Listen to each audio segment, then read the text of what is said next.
നശിച്ച ലോകം, തകർന്നറിഞ്ഞ കെട്ടിടങ്ങളും അപകടകാരികളായ സോംബി മനുഷ്യരും ഭീമൻ നിശാശലഭങ്ങളെപ്പോലുള്ള രാക്ഷസ ജീവികളുമുള്ള ഒരു കോലാഹല ഭൂമിയിൽ നിന്നാണ് നമ്മൾ കഥ തുടങ്ങാൻ പോകുന്നത്. അതിനു മുന്നേ ഇത് സംഭവം എന്താണെന്ന് അറിയണ്ടേ? So hello lovelies to the world of madness. സീരീസുകളുടെ ചരിത്രത്തിലെ വിശ്വവിഖ്യാതമായ ഒരു സിറ്റ്കോം ഷോ ആണ് ദ ബിഗ് ബാങ് തിയറി. കണ്ടവർ കുറേ പേര് കാണും, അതുപോലെ തന്നെ കാണാത്തവരും ശരിക്കും കാണും. നീണ്ട 12 സീസൺസും അതിലെ 279 എപ്പിസോഡ്സും പ്രേക്ഷകരെ ഒട്ടനവധി ചിരിപ്പിക്കുകയും ചിന്തിപ്പിക്കുകയും ചെയ്തിട്ടുണ്ട്. ഇപ്പോൾ ഈ പുതിയ പരമ്പരയായ Stuart fails to save the universe അതിൻ്റെ ഒരു സ്പിൻ ഓഫ് ആണെന്ന് പറയുമ്പോൾ ഒരിക്കലും നിങ്ങൾ വിചാരിക്കരുത് മുന്നത്തെ പോലെ ഒരു സിറ്റ്കോം തന്നെയാണിതെന്ന്. ആ ജോണർ തന്നെ മാറി സയൻസ് ഫിക്ഷനും ഡാർക്ക് ഹ്യൂമറും ഒക്കെ ചേർന്ന ഒരു ഫാൻറ്റസി സീരീസാണ് നമ്മൾ കാണാൻ പോകുന്നത്. ഇനി നിങ്ങൾ ആലോചിക്കുന്ന ആ ഒരു പ്രധാന കാര്യം, ദ ബിഗ് ബാങ് തിയറി എന്ന പഴയ സീരീസിനെ കുറിച്ച് യാതൊരു അറിവുമില്ലെങ്കിലും ഒരു കുഴപ്പവുമില്ല. കാരണം അതിലെ ചില ക്യാരക്ടേഴ്സ് ഉൾപ്പെട്ട തികച്ചും വ്യത്യസ്തമായ ഒരു ഫ്രഷ് ടേക്കാണത്. അതുകൊണ്ട് മുൻപ് നടന്ന കഥകളൊന്നും അറിയാതെ ഒരു പുതിയ സീരീസ് കാണുന്നത് പോലെ തന്നെ നിങ്ങൾക്ക് Stuart fails to save the universe കണ്ടു തുടങ്ങാം.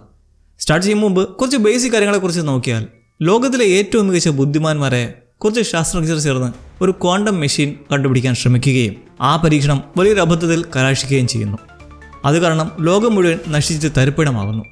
ബുദ്ധിമാന്മാർ വരുത്തിവെച്ച ഒരു വലിയ വിന ശരിയാക്കി ലോകത്തെ രക്ഷിക്കാനുള്ള ഉത്തരവാദിത്വം വന്നു ചേരുന്നത് സമൂഹത്തിലെ ഏറ്റവും നിർഭാഗ്യവാന്മാരും പേടിത്തൊണ്ടന്മാരുമായ കുറച്ച് സാധാരണക്കാരുടെ തലയിലാണ്. ഇതാണ് ഈ സീരീസിലെ പ്രധാന പ്രമേയവും അതിലെ ഏറ്റവും വലിയ തമാശയും. മാത്രമല്ല, ഈ കഥയിലെ പ്രധാന ആളുകളെല്ലാം ഫെയിലായവരോ അല്ലെങ്കിൽ സമൂഹത്തിൽ വലിയ വിലയൊന്നുമില്ലാത്തവരോ ആണ്. അതിലൊരുവരാണ് സ്റ്റുവർട്ട്. എപ്പോഴും സങ്കടപ്പെട്ടിരിക്കുന്ന, സാമ്പത്തികമായി ബുദ്ധിമുട്ടുന്ന, ഒട്ടും ഭാഗ്യമില്ലാത്ത ഒരു ചെറിയ കോമിക് ബുക്ക് കടയുടമ. ഈ കഥയിലെ നായകൻ ഇയാളാണ്. അതായത് ലോകം രക്ഷിക്കേണ്ടി വരാനുള്ള ദൗത്യം ഇയാളുടെ തലയിലേക്കാണെന്നർത്ഥം.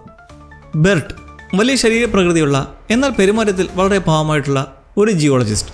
പ്രതിസന്ധികളിൽ സ്റ്റുവർട്ടിൻ്റെ കൂടെ നിൽക്കുന്ന വിശ്വസനായ സുഹൃത്തും അയാളുടെ സംരക്ഷണമാണ് ബെർട്ട്. ഡെനീസ് കോമിക് ബുക്കുകളെ സ്നേഹിക്കുന്ന വളരെ ധൈര്യശാലിയായ ഒരു പെൺകുട്ടി. പണ്ട് സ്റ്റുവർട്ടിൻ്റെ കാമുകയായിരുന്നു അവൾ. ഈ നശിച്ച ലോകത്ത് അതിജീവിക്കാൻ നന്നായി അറിയാവുന്നവളാണ് ഡെനീസ്. പിന്നെ ക്രിപ്കെ, ഈ കഥയിലെ പ്രധാന വില്ലൻ, ദ ഈവിൾ വൺ. ലോകം നശിപ്പിച്ചപ്പോൾ ആ സാഹചര്യം മുതലെടുത്ത് ഒരു വലിയ സ്വേച്ഛാധിപതിയായി ഡിക്റ്റേറ്ററായി മാറിയ ക്രൂരനായ വ്യക്തി. ഈ നശിച്ച ലോകത്തെ ഭരിക്കുന്നത് ഇയാളാണ്.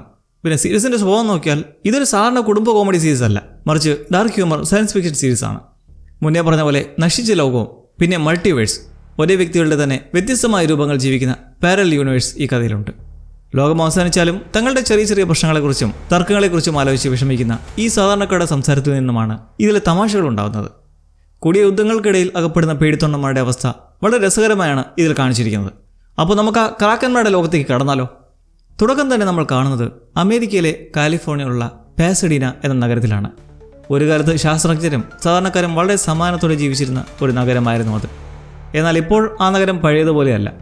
ലോകാവസാനത്തിന് സമാനമായ ഒരു വലിയ ദുരന്തം അവിടെ സംഭവിച്ചു കഴിഞ്ഞു. എല്ലാം തകർന്നു തരിപ്പണമായി കിടക്കുന്ന ഒരു പോസ്റ്റ് അപ്പോക്കാലിപ്റ്റിക് ലോകമാണിത്.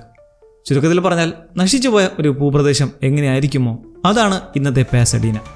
ഈ തകർന്നടിഞ്ഞ നഗരത്തിലൂടെ ബെർട്ട് എന്ന ആ ജിയോളജിസ്റ്റ് നടന്നു നീങ്ങുന്നിടത്താണ് നമ്മുടെ എപ്പിസോഡ് ആരംഭിക്കുന്നത്. ജിമിട്ടനായ ബെർട്ട് ആ തകർന്ന നഗരത്തിലൂടെ നടന്ന് ഒരു പ്രത്യേക സ്ഥലത്തേക്ക് പോവുകയാണ്. ആ സ്ഥലത്തിൻ്റെ പേരാണ് the comic centre of Pasadena. ഇതൊരു കോമിക് ബുക്ക് സ്റ്റോറാണ്. ബാറ്റ്മാൻ, സൂപ്പർമാൻ തുടങ്ങിയ സൂപ്പർ ഹീറോയുടെ പുസ്തകങ്ങൾ വിൽക്കുന്ന കട. ലോകം മുഴുവൻ നശിച്ചു പോയിട്ടും ഈ കടയുടെ കുറച്ച് ഭാഗങ്ങൾ മാത്രം എങ്ങനെ അവിടെ ബാക്കിയായിട്ടുണ്ട്. ഈ കടയുടെ ഉടമസ്ഥനാണ് സ്റ്റുവർട്ട്. മുമ്പ് വളരെ ബുദ്ധിമുട്ടി കട നടത്തിയിരുന്ന സ്റ്റുവർട്ട് ഇപ്പോൾ ഈ തകർന്ന ലോകത്ത് ജീവൻ നിലനിർത്താൻ പാടുപെടുകയാണ്. ബെർട്ട് ആ കടയിലേക്ക് വരുന്നത് വെറുതെയല്ല. പണത്തിന് ഇപ്പോൾ യാതൊരു വിലയും ഇല്ലാത്തതുകൊണ്ട് സാധനങ്ങൾക്ക് പകരം സാധനങ്ങൾ കൈമാറുന്ന രീതിയാണ് അവിടെ ഉള്ളത്. ബെർട്ടിൻ്റെ കയ്യിൽ കുറച്ച് ടിന്നടച്ച ഭക്ഷണമുണ്ട്. അത് സ്റ്റുവർട്ടിന് കൊടുത്തിട്ട് പകരം ഒട്ടും കേടുപാടുകളില്ലാത്ത ബാറ്റ്മാൻ്റെ ഒരപൂർവമായ കോമിക് ബുക്ക് അയാൾ വാങ്ങുന്നു. ആലോചിച്ച് നോക്കണേ, ലോകം മുഴുവൻ നശിച്ചു കിടക്കുമ്പോഴാണ് ഒരു ജീവൻ നിലനിർത്താനുള്ള ഭക്ഷണം കൊടുത്തിട്ട് ഒരാൾ ഒരു കോമിക് പുസ്തകം വാങ്ങി വരുന്നത്. അതാണ് ഈ ലോകത്തിൻ്റെ ഇപ്പോഴത്തെ ഒരു അവസ്ഥ. അവർ തമ്മിൽ സംസാരിച്ചുകൊണ്ടിരിക്കുന്ന സമയത്ത് ആ കടയ്ക്കുള്ളിൽ തന്നെ വേറെ 2 പേർ നിൽപ്പുണ്ടായിരുന്നു. ഡെയിൽ എന്നും കൈൽ എന്നും പേരുള്ള 2 പേർ. അവർ തമ്മിൽ വലിയൊരു തർക്കം നടക്കുകയാണ്. അവിടെ തർക്കത്തിൻ്റെ വിഷയം എന്താ അറിയോ? അവഞ്ചേഴ്സ് എന്ന സൂപ്പർ ഹീറോ ടീമിലെ ഹോക്കൈ എന്ന കഥാപാത്രത്തെക്കുറിച്ചാണ്. ഈ ഹോക്കൈക്ക് പ്രത്യേക കഴിവുകളൊന്നും ഇല്ലാത്തതുകൊണ്ട് അയാൾ അവഞ്ചേഴ്സിലിരിക്കാൻ യോഗ്യനല്ല എന്ന് കൈൽ വാദിക്കുന്നു. കേൾക്കുമ്പോൾ വളരെ നിസ്സാരമായ ഒരു കാര്യമാണെന്ന് നമുക്ക് തോന്നും. പക്ഷേ ഈ തർക്കം വലിയൊരു വഴക്കിലേക്ക് മാറുകയും ഒടുവിൽ കൈൽ ഡെയിലിനെ അതിക്രൂരമായി കൊലപ്പെടുത്തുകയും ചെയ്യുന്നു. ആ കടയ്ക്കുള്ളിൽ ഒരു കൊലപാതകം നടന്നിരിക്കുകയാണ്. ഉടനെ തന്നെ കടയുടെ ഉടമയായ സ്റ്റുവർട്ട് ഇടപെട്ട് കൈലിനെ അവിടെ നിന്നും പുറത്താക്കുന്നു. ഇനി മരിച്ചു കിടക്കുന്ന ഡെയിലിൻ്റെ ശരീരം എന്ത് ചെയ്യും? അതിനെ അവർ മറ്റു വഴിയാണ് കണ്ടുപിടിച്ചത്. ആ കടയ്ക്കുള്ളിൽ സമയത്തെയും കാലത്തെയും ഭേദിച്ച് നിൽക്കുന്ന ഒരു വലിയ വിള്ളൽ, ഒരു റിഫ്റ്റ് ഉണ്ടായിരുന്നു, ഒരുതരം മാന്ത്രിക ദ്വാരം പോലെ. യാതൊരു മടിയില്ലാതെ സ്റ്റുവർട്ടും ബെർട്ടും കൂടി ആ ഡെഡ് ബോഡി എടുത്ത് ആ വിള്ളലേക്ക് അങ്ങ് വലിച്ചെറിയുകയാണ്. ഈ ഒരു റിഫ്റ്റ് എങ്ങനെ അവിടെ വന്നുവെന്നോ അതെവിടേക്കാണ് തുറക്കുന്നതെന്നോ അവർക്ക് രണ്ടുപേർക്കും യാതൊരു പിടിയുമില്ല. അവരതിനെപ്പറ്റി ചിന്തിച്ച് നിൽക്കുന്ന ആ ഒരു നിമിഷം പെട്ടെന്ന് ആ കടയിലേക്ക് ഒരാൾ കയറി വരുന്നു. അതാരാണെന്ന് കണ്ടാൽ നിങ്ങൾ ഞെട്ടും. സാക്ഷാൽ സ്റ്റുവർട്ട് തന്നെ. അതെ, നിലവിലുള്ള സ്റ്റുവർട്ടിൻ്റെ അതേ രൂപത്തിലുള്ള മറ്റൊരു സ്റ്റുവർട്ട്. ഇനി എന്താണ് സംഭവിക്കുക നമുക്ക് നോക്കാം. പുതുതായി അവിടേക്ക് എത്തിയിരിക്കുന്ന ആ സ്റ്റുവർട്ട് 2. അയാൾ മറ്റൊരു ആൾട്ടർനേറ്റ് റിയാലിറ്റിയിൽ വന്നതാണെന്ന് പറഞ്ഞ് പരിചയപ്പെടുത്തുന്നു. അവൻ വളരെ ഞെട്ടിക്കുന്ന ഒരു സത്യം അവരോട് വെളിപ്പെടുത്തുകയാണ്. ഈ ലോകം ഇങ്ങനെ തകർന്ന് തരിപ്പണമാകാനും മനുഷ്യർ ദിവസവും ഈ നരകം അനുഭവിക്കാനും കാരണം ലെനാർഡ്, ഷെൽഡൻ, ഹോവാർഡ് എന്നീ 3 ശാസ്ത്രജ്ഞന്മാരാണ്. അവർ ക്വാണ്ടം എൻറ്റാങ്കിൾമെൻറ്റ് ഡിവൈസ് എന്ന പേരുള്ള വളരെ സങ്കീർണമായ ഒരു യന്ത്രം കണ്ടുപിടിച്ചിരുന്നു. എന്നാൽ ആ യന്ത്രം പ്രവർത്തിപ്പിക്കുന്ന സമയത്ത് സ്റ്റുവർട്ട് അവിടെ ഉണ്ടായിരുന്നതുകൊണ്ടോ അല്ലെങ്കിൽ സ്റ്റുവർട്ടിൻ്റെ സാന്നിധ്യം കൊണ്ടോ ആ യന്ത്രം തകരാറിലാവുകയും ലോകം മുഴുവൻ നശിച്ചു പോവുകയും ചെയ്തു. ഇനി ഈ ലോകത്തെയും ഒരുപക്ഷെ മറ്റുള്ള മൾട്ടിവേഴ്സിനെ രക്ഷിക്കണമെങ്കിൽ നമ്മുടെ സ്റ്റുവർട്ട് തന്നെ വിചാരിക്കണം. അതിനായി സ്റ്റുവർട്ട് കാൽടെക് എന്ന സ്ഥലത്തേക്ക് പോകണം. അത് കാലിഫോർണിയയിലെ ഒരു ടെക്നോളജി ഇൻസ്റ്റിറ്റ്യൂട്ടാണ്. അവിടെ വെച്ചിട്ട് ആ യന്ത്രം ശരിയാക്കാൻ എന്തൊക്കെയോ ചെയ്യണം. ഈ എന്തൊക്കെയോ എന്ന് ഞാൻ പറയാൻ കാരണം സ്റ്റുവർട്ട് 2 എന്താണ് ചെയ്യേണ്ടതെന്ന് വിശദീകരിക്കാൻ തുടങ്ങുമ്പോൾ തന്നെ അവൻ്റെ ശരീര ശബ്ദവും ഒരു TV കേടാവുന്ന പോലെ ഗ്ലിച്ച് ചെയ്യാൻ തുടങ്ങി. സാങ്കേതിക തകരാറ് പോലെ അവൻ്റെ വാക്കുകൾ മുറിഞ്ഞുപോയി. എന്താണ് ചെയ്യേണ്ടതെന്ന് ഒന്നുകൂടി ചോദിക്കാൻ നമ്മുടെ സ്റ്റുവർട്ടിനോ ബെർട്ടിനോ സമയം കിട്ടിയില്ല. അതിനു മുന്നേ തന്നെ അവസാനമായി ഒന്ന് ഗ്ലിച്ച് ചെയ്തതോടെ സ്റ്റുവർട്ട് 2 വീണ്ടും അവിടെ നിന്ന് അപ്രത്യക്ഷനായി. ഇവിടെ ഒരു കാര്യം ചിന്തിക്കാനുണ്ട്. ഈ തകർന്ന ലോകത്തുള്ള നമ്മുടെ സ്റ്റുവർട്ടാണോ യഥാർത്ഥ പ്രൈം സ്റ്റുവർട്ട്, അതോ സന്ദേശം കൊണ്ടുവന്ന രണ്ടാമനാണോ? ഒരു നിഗമനം നോക്കിയാൽ ഈ ഒരു തകർന്ന ലോകം തന്നെയാണ് പ്രൈം ലോകം. അതുകൊണ്ട് ഈ ലോകം ശരിയാക്കാൻ മാത്രമേ മറ്റു പ്രപഞ്ചങ്ങൾ രക്ഷപ്പെടുകയുള്ളൂ എന്നാണ് തോന്നുന്നത്. നമുക്ക് നോക്കാം. എന്തായാലും സ്റ്റുവർട്ടും ബെർട്ടും കാൽടെക് ലക്ഷ്യമാക്കി തങ്ങളുടെ യാത്ര ആരംഭിക്കുന്നു. പോകുന്ന വഴിയിൽ യാദൃശ്ചികമായി അവർ പെൻ ആൻഡ് ടെല്ലർ എന്നീ ലോകപ്രസിദ്ധരായ മാന്ത്രികന്മാരെ കണ്ടുമുട്ടുന്നത്. ഒരു ചെറിയ ക്യാമറ റോളാണ്. റിയൽ ലൈഫിൽ തന്നെയുള്ള കോമഡി മാജിക്കും കൂട്ടിക്കലർത്തി പെർഫോം ചെയ്യുന്ന 2 പേരാണ്. അങ്ങനെ യാത്ര തുടർന്ന് അവരൊരു സ്ഥലത്തേക്ക് എത്തുന്നു. അവിടെ വെച്ച് സ്റ്റുവർട്ട് വളരെ പരിചിതമായ ഒരാളെ കണ്ടുമുട്ടുകയാണ്. മറ്റാരുമല്ല, ഡെനീസ്. ആ കോമിക്സ് റോളിൽ പണ്ട് സ്റ്റുവർട്ടിൻ്റെ കൂടെ ജോലി ചേരുന്ന പിന്നീട് സ്റ്റുവർട്ടിൻ്റെ കാമുകയായി മാറിയ അതേ ഡെനീസ്. ഡെനീസിനെ കണ്ടപ്പോൾ സ്റ്റുവർട്ടിന് വലിയ സന്തോഷമായി. പക്ഷേ ആ സന്തോഷം അധികം നേരം നീണ്ടു നിന്നില്ല. കാരണം ഡെനീസിൻ്റെ കൂടെ വേറൊരാളുണ്ടായിരുന്നു. അയാളുടെ പേരാണ് ഗ്യാരി. ഡെനീസിൻ്റെ ഇപ്പോഴത്തെ കാമുകനാണ് ഗ്യാരി. ഇത് കേട്ടപ്പോൾ സ്റ്റുവർട്ടിനാകെ സങ്കടവും ദേഷ്യവും ഒക്കെ വന്നു. കാരണം താൻ ഒരുപാട് സ്നേഹിച്ചിരുന്ന പെൺകുട്ടി ഇപ്പോൾ മറ്റൊരാളുടെ കൂടെയാണല്ലോ എന്ന ചിന്ത അയാളെ വല്ലാതെ അലട്ടി. സ്റ്റുവർട്ടും ബെർട്ടും തങ്ങൾ കാൽടെക്കിലാണ് പോകുന്നതെന്ന് ഡെനീസിനോടും ഗ്യാരിയോടും പറയുന്നു. ഇത് കേട്ട ഉടനെ ഡെനീസ് അവരെ വിളക്കുന്നു. കാരണം പണ്ടത്തെ പോലുള്ള ഒരു പഠന കേന്ദ്രമല്ല ഇന്നത്തെ കാൽടെക്. അതൊരു ഡെത്ത് ട്രാപ്പാണ്, മരണക്കെണിയാണ്. അവിടെ പോയാൽ ജീവനോട് തിരിച്ചു വരാൻ കഴിയില്ല. പക്ഷേ സ്റ്റുവർട്ട് തങ്ങളോട് അവിടെ പോകാൻ ആവശ്യപ്പെട്ടിട്ടുണ്ടെന്നും അതുകൊണ്ട് പോയേ തീരൂ എന്നും അവർ ഉറപ്പിച്ചു പറയുന്നു. ഇത് ആത്മഹത്യാപരമായ തീരുമാനമാണെന്ന് തോന്നിയതുകൊണ്ട് ഡെനീസും ഗ്യാരിയും ആദ്യം അവരെ തടയാനും പിന്നെ അവരുടെ കൂടെ പോകാൻ തയ്യാറാവാതെ നിൽക്കുന്നു. എന്നാൽ പിന്നീട് ഡെനീസിൻ്റെയും ഗ്യാരിയുടെയും മനസ്സ് മാറുകയും സ്റ്റുവർട്ടിനെയും ബെർട്ടിനെയും സഹായിക്കാൻ അവർ തീരുമാനിക്കുകയും ചെയ്യുന്നു. കാരണം കാൽടെക് ഇപ്പോൾ സായുധരായ കാവൽക്കാരുടെ ഒരു കോട്ടയാണ്. അവിടേക്ക് അതിക്രമിച്ച് കയറുക എന്നത് ഒരു ചെറിയ കാര്യമല്ല. ബെർട്ടിനും സ്റ്റുവർട്ടിനും യുദ്ധം ചെയ്യാനോ തന്ത്രങ്ങൾ മെനയാനോ യാതൊരു അറിവുമില്ല. അതുകൊണ്ട് ഗ്യാരി തന്നെ ഒരു തന്ത്രം രൂപപ്പെടുത്തുന്നു. എന്നാൽ ആ പ്ലാൻ മുഴുവൻ പാളിപ്പോവുകയാണ്. കാവൽക്കാരുടെ ശ്രദ്ധയിരിക്കാൻ ശ്രമിക്കുന്നതിനിടയിൽ ഗ്യാരി അതിദാരുണമായി കൊല്ലപ്പെടുന്നു. ഈ എപ്പിസോഡിൻ്റെ ടൈറ്റിലേ അത് തന്നെയായിരുന്നു. Spoiler, Gary dies. അങ്ങനെ ആ സൂചന ഇവിടെ സത്യമായി. ബാക്കിയുള്ളവരെ കാവൽക്കാർ പിടികൂടി ബന്ദികളാക്കുന്നു. അവരെ പിടിച്ചുകൊണ്ടുപോയി അടച്ചിടുന്നത് കാൽടെക്കിലെ പഴയൊരു ജിയോളജി ക്ലാസ് റൂമിലേക്കാണ്. അവിടെ വെച്ചാണ് കഥയിലെ മറ്റൊരു പ്രധാന കഥാപാത്രമായ രാജിനെ അവർ കണ്ടുമുട്ടുന്നത്. സാക്ഷാൽ രാജേഷ് കൂത്രപ്പള്ളി, ഒരു ആസ്ട്രോഫിസിസ്റ്റാണ് ഇദ്ദേഹം. ഇത്രയും നാളത്തെ ഏകാന്തതയും ജയിൽവാസവും കാരണം രാജിൻ്റെ സമനില ഏകദേശം തെറ്റിയ അവസ്ഥയിലായിരുന്നു. സംസാരത്തിലൊക്കെ ഒരുതരം വട്ടുപിടിച്ച സ്വഭാവം കാണാമായിരുന്നു. അവിടെ വെച്ച് രാജ് തൻ്റെ സങ്കടകരമായ ഭൂതകാലം അവരോട് പറയുന്നുണ്ട്. രാജ് ഇതിനിടയിൽ എപ്പോഴും വിവാഹം കഴിച്ചിരുന്നു. എന്നാൽ ഈ പോസ്റ്റ് അപ്പോക്കാലിപ്റ്റിക് ലോകത്ത് രൂപപ്പെട്ട വലിയ ഭീമൻ നിശാശലഭങ്ങളിൽ ഒന്ന് രാജിൻ്റെ ഭാര്യയെ ആക്രമിച്ച് തിന്നു കളഞ്ഞു. എന്തായാലും രാജ് ഇപ്പോൾ ഒരു വലിയ സങ്കടം അനുഭവിക്കുന്ന ഒരു വിഡോവറാണ്. ഭാര്യ നഷ്ടപ്പെട്ടതിൻ്റെ സങ്കടം ഒരു വശത്തുണ്ടെങ്കിലും ഇത്രയും നാൾ ഈ ജയിലിൽ കിടന്ന സമയം മുഴുവൻ രാജ് വെറുതെ കളയുകയായിരുന്നില്ല. അവനൊരു വലിയ സത്യം കണ്ടുപിടിച്ചിരുന്നു. തങ്ങളിപ്പോൾ ജീവിക്കുന്ന ഈ ലോകം, ഈ യാഥാർത്ഥ്യം എന്തോ വലിയ പ്രശ്നമുള്ള ഒന്നാണെന്ന് രാജ് തൻ്റെ ഗവേഷണങ്ങളോടെ മനസ്സിലാക്കിയിരുന്നു. രാജ് ഇക്കാര്യം വിശദീകരിച്ചപ്പോഴാണ് നമ്മുടെ ഡെനീസിൻ്റെ ഒരു കാര്യം മനസ്സിലാവുന്നത്. സ്റ്റുവർട്ട് പറഞ്ഞതൊക്കെ സത്യമായിരുന്നു. മറ്റു ലോകത്ത് നിന്ന് ഒരു സ്റ്റുവർട്ട് വന്നുവെന്നും ഈ ലോകം ശരിയാക്കാൻ താൻ ശ്രമിക്കുകയാണെന്ന് സ്റ്റുവർട്ട് പറഞ്ഞത് വെറും നുണയല്ല എന്ന് ഡെനീസിനോടുവിൽ ബോധ്യമാകുന്നു. അതോടെ ഡെനീസിൻ്റെ മനസ്സിൽ സ്റ്റുവർട്ടിനോട് ബഹുമാനം ഒന്നുകൂടി വർദ്ധിക്കുകയാണ്.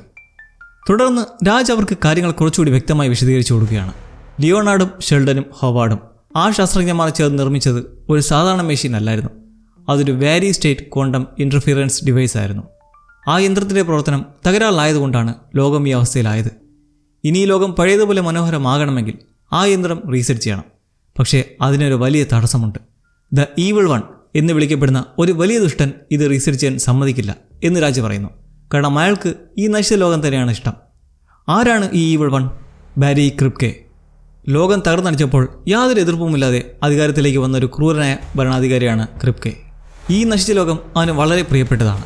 കാരണം ഇവിടെ അവന് രാജാവിനെ പോലെ ജീവിക്കാം, പെൺകുട്ടികളെ സ്വന്തമാക്കാം. ഇത് കേൾക്കുമ്പോൾ തന്നെ അവൻ്റെ ക്രൂരത മനസ്സിലാക്കാമല്ലോ. അതുകൊണ്ട് തന്നെ ഈ ലോകം നന്നാവാൻ അവൻ ആഗ്രഹിക്കുന്നില്ല.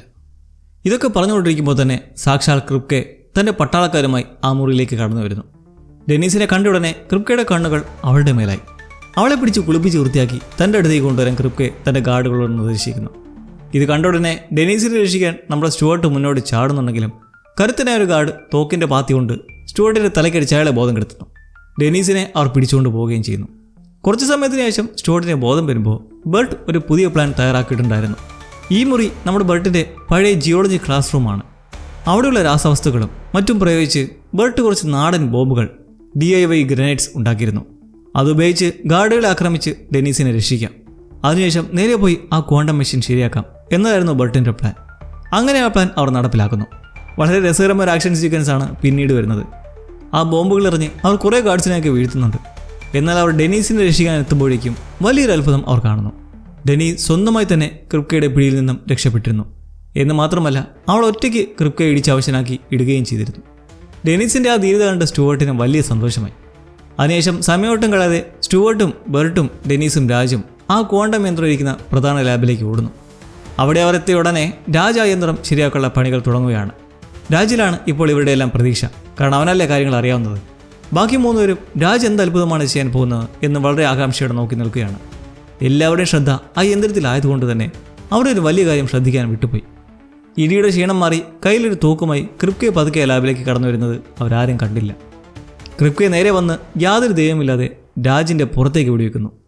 വെടിയേറ്റ് രാജ് വലിയൊരു ശബ്ദത്തോടെ താഴേക്ക് വീഴുന്നു. വൈകാതെ ശരീരത്തിൽ നിന്നും ഒരുപാട് ചോര വാർന്നുപോയി രാജ് അവിടെ കിടന്ന് പിടഞ്ഞു മരിക്കുന്നു. തങ്ങളുടെ ജീവൻ്റെ പതിയായി രാജിനെ കൊന്നത് കണ്ട ബർട്ടിന് അക്ഷരം പ്രതി ഭ്രാന്ത് പിടിച്ചു.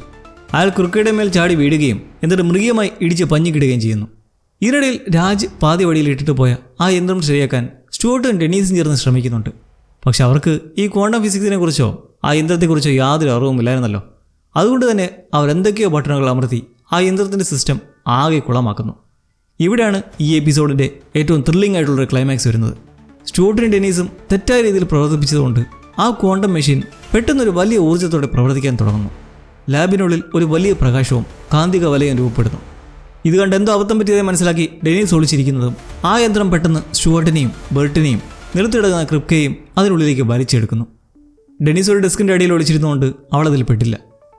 അങ്ങനെ ഈ മൂന്നുപേരും അവിടെ അപ്രത്യക്ഷമാകുന്നതോടെ ഒരു വലിയ വോം ഹോളിലൂടെ സഞ്ചരിക്കുന്നത് നമുക്ക് കാണാം. മിന്നിത്തിളങ്ങുന്ന വെളിച്ചങ്ങൾക്കിടയിലൂടെ അവർ എങ്ങോട്ടോ പോവുകയാണ്. പെട്ടെന്ന് ആ യാത്ര അവസാനിക്കുന്നു. പിന്നെ ഈ സ്റ്റുവർട്ടും ബർട്ടും കടന്നുറക്കുമ്പോൾ തങ്ങളൊരു സാധാരണ മുറിയിലാണെന്ന് അവർക്ക് മനസ്സിലാകുന്നു. പുറത്തേക്ക് നോക്കുമ്പോൾ അവർക്ക് തങ്ങളുടെ കണ്ണുകളെ വിശ്വസിക്കാൻ കഴിഞ്ഞില്ല. പാസഡീന നഗരം പഴയതുപോലെ മനോഹരമായിരിക്കുന്നു. തകർന്ന കെട്ടിടങ്ങളില്ല, രാക്ഷസ മൃഗങ്ങളില്ല, അഴുക്കില്ല, എല്ലാം തികച്ചും സാധാരണ നിലയിലായിരിക്കുന്നു. തൊട്ടുമുന്നേ കണ്ട പോലെ ഇന്നേരം ക്രിപ്കയെ ഇടിച്ചുകൊണ്ടിരിക്കുന്ന ഒരു പൊസിഷനിലാണ് ബർട്ട്. സ്റ്റുവർട്ട് ഇത് കണ്ടതും എല്ലാം നിർത്താൻ പറയുന്നു. ബർട്ട് നിർത്ത്, പുറത്തേക്ക് നോക്കൂ, നമ്മൾ വിജയിച്ചു, ലോകം പഴയതുപോലെ ആയിരിക്കുന്നു, പോസ്റ്റ് അപ്പോക്കാലിപ്റ്റിക് ലോകം അവസാനിച്ചു എന്നവൻ സന്തോഷത്തോടെ വിളിച്ച് പറയുകയാണ്. അവർ മൂന്നുപേരും ആ ജനാലയിലൂടെ പുറത്തെ മനോഹരമായ ലോകത്തേക്ക് നോക്കി നിൽക്കുന്നതാണ് നമ്മൾ കാണുന്നത്. ഹാപ്പി എൻഡിങ് ആണെന്ന് നമ്മൾ കരുതും. പക്ഷേ അവിടെ പിന്നിലായി സംവിധായകൻ ഒരു വലിയ ഞെട്ടൽ കരുതി വെച്ചിട്ടുണ്ടായിരുന്നു. അതായത് സ്റ്റുവർട്ടിൻ്റെയും ബർട്ടിൻ്റെയും ക്രിപ്കയുടെയും കഴുത്തിന് പുറകിലായി ഒരു ചെറിയ ഡിവൈസ് ഘടിപ്പിച്ചിട്ടുണ്ട്. അതിൽ നിന്ന് ചെറിയൊരു പച്ച വെളിച്ചം ഗ്രീൻ ലൈറ്റ് മിന്നി തിളങ്ങുന്നുണ്ടായിരുന്നു. ഇതുമാത്രമല്ല, അവർ ജനാലയിലൂടെ നോക്കി സന്തോഷിച്ച ആ പുറത്തുള്ള ആളുകളെ സൂക്ഷിച്ച് നോക്കിയാൽ അവിടെ റോഡിലൂടെ നടക്കുന്ന ഓരോരുത്തരുടെയും കഴുത്തിൻ്റെ പുറകിലും ഇതുപോലെയുള്ള പച്ച വെളിച്ചം മിന്നുന്ന ഉപകരണങ്ങളുണ്ട്. എന്താണ് ഇതിൻ്റെ അർത്ഥം? ഇവർ ശരിക്കും ഏത് ലോകത്താണ് എത്തപ്പെട്ടിരിക്കുന്നത്? അവിടെയാണ് കഥയുടെ യഥാർത്ഥ ട്വിസ്റ്റ്. ആ ക്വാണ്ടം മെഷീൻ പ്രവർത്തിച്ചത് സത്യമാണ്. പക്ഷേ സ്റ്റുവർട്ട് ഉദ്ദേശിച്ച രീതിയല്ല അത് പ്രവർത്തിച്ചത്. അത് പ്രപഞ്ചത്തെ റീസെറ്റ് ചെയ്തില്ല. പകരം ആ പോസ്റ്റ് അപ്പോക്കാലിപ്റ്റിക് ലോകം ഇപ്പോഴും അവിടെ തന്നെ നിലനിൽക്കുന്നുണ്ട്. എന്നാൽ സ്റ്റുവർട്ടിനെയും ബർട്ടിനെയും ക്രിപ്കയും ആ യന്ത്രം മറ്റൊരു പാരൽ യൂണിവേഴ്സിലേക്ക് കടത്തിവിട്ടു. ഇതൊരു ഉട്ടോപ്യൻ ലോകമാണ്. അതായത് പുറമേ കാണാൻ എല്ലാം തികഞ്ഞൊരു ലോകം. എന്നാൽ അവർ ശാരീരികമായിട്ടല്ല ഈ ലോകത്തേക്ക് വന്നത്. ആ വോം ഹോളിലൂടെയുള്ള യാത്രയിൽ അവിടെ ശാരീരിക രൂപം നശിച്ചു പോവുകയും അവരുടെ ബോധം, കോൺഷ്യസ്നെസ് മാത്രം ഈ പുതിയ ലോകത്ത് നിലനിൽക്കുന്ന സ്റ്റുവർട്ടിൻ്റെയും ബർട്ടിൻ്റെയും ക്രിപ്കയുടെയും ശരീരങ്ങളിലേക്ക് പ്രവേശിക്കുകയാണ് ചെയ്തത്. അതുകൊണ്ടാണ് അവരുടെ വസ്ത്രങ്ങളിലൊക്കെ വ്യത്യാസം കാണുന്നത്. ഇനി ഏറ്റവും വലിയ ചോദ്യം, കഴുത്തിന് മുന്നിലെ ആ ഗ്രീൻ ലൈറ്റ് എന്താണ്? ഒരു മൈൻഡ് കൺട്രോൾ ഡിവൈസ് ആണോ? മറ്റുള്ളവരുടെല്ലാം ചിന്തകളെയും പ്രവൃത്തികളെയും നിയന്ത്രിക്കാൻ ആർക്കോ കഴിയുന്ന പോലെ. അല്ലാതെ എല്ലാവരുടെയും കഴുത്തിൽ ഇതുപോലെ ഒരേപോലുള്ള ഉപകരണം വരേണ്ട കാര്യമില്ലല്ലോ. ആ ലോകത്തുള്ള എല്ലാവരും ആരുടെ നിയന്ത്രണത്തിൽ ഒരു യന്ത്രം പോലെ ജീവിക്കുകയാണ്. അവർ സ്വതന്ത്രരല്ല. ആ പുറമേ കാണുന്ന ഭംഗി വെറും ഒരു മായ മാത്രമാണ്. പക്ഷെ ആരായിരിക്കാം ഇതിൻ്റെ എല്ലാം പിന്നിൽ? ആരാണ് ഇവരെയൊക്കെ ഇങ്ങനെ നിയന്ത്രിക്കുന്നത്? എന്തായാലും ഡെനീസ് ആ ഒരു പഴയ ലോകത്ത് യന്ത്രത്തിൻ്റെ അടുത്ത് നിന്ന് രക്ഷപ്പെട്ടിരുന്നു. എന്തായാലും അതുമായി ബന്ധപ്പെട്ട് എന്തെങ്കിലും ട്വിസ്റ്റ് പ്രതീക്ഷിക്കാം. എന്തായാലും ആദ്യത്തെ എപ്പിസോഡ് ഈ ഒരു വലിയ സസ്പെൻസിലാണ് അവസാനിക്കുന്നത്.